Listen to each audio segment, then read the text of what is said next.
దురంధర్ పాకిస్తాన్ లో దుమారం లేపింది.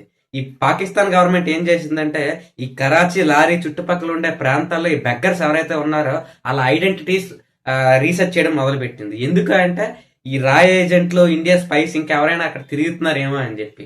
సినిమాలో సెకండ్ వండర్ ఏంటంటే పాకిస్తాన్కి చెందిన నబీల్ గబూల్ అనే లీడర్ ఉంటాడండి.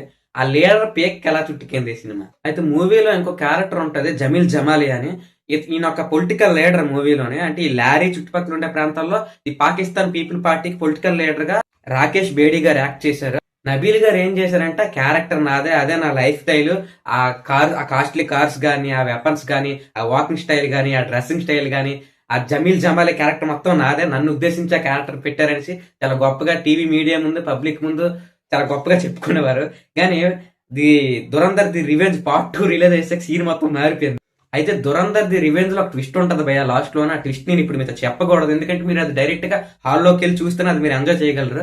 ఆఫ్టర్ ట్విస్ట్ ఈ నవీన్ గబూల్ ఏం చేసాడంటే పబ్లిక్ లోకి వచ్చి అసలు ఆ క్యారెక్టర్ నాకు ఎటువంటి సంబంధం లేదు, అది నేను కాదు, అసలు ఎలా తీయగలరు మీరు ప్రూఫ్ లేకుండా అని చెప్పి మళ్ళీ మీడియా ముందుకు వచ్చి మాట్లాడుతున్నారు. ఇప్పుడు ప్రజెంట్ పాకిస్తాన్ లో అతను బాగా ట్రోల్ చేస్తున్నారు. అయ్యా ఆదిత్యదార్ గారు ఏం తీసారండి ఈ సినిమా వల్ల పాకిస్తాన్ తల్ల కింద తపస్సు చేస్తుంది. అంటే రియల్ లైఫ్ లో జరిగే ఇన్సిడెంట్స్ తీసుకునే ఒక టైం లైన్ లో తీసుకెళ్లారు సినిమా మొత్తాన్ని. నరేంద్ర మోడీ గారి పవర్ ఏంటో చూపించారు, భారతదేశం యొక్క పరువు ఏంటో చూపించారు ఆదిత్య దర్ గారు. ఇలాంటి సినిమాలు మరెన్నో మనకి రావాలని కోరుకుంటూ థ్యాంక్ యూ.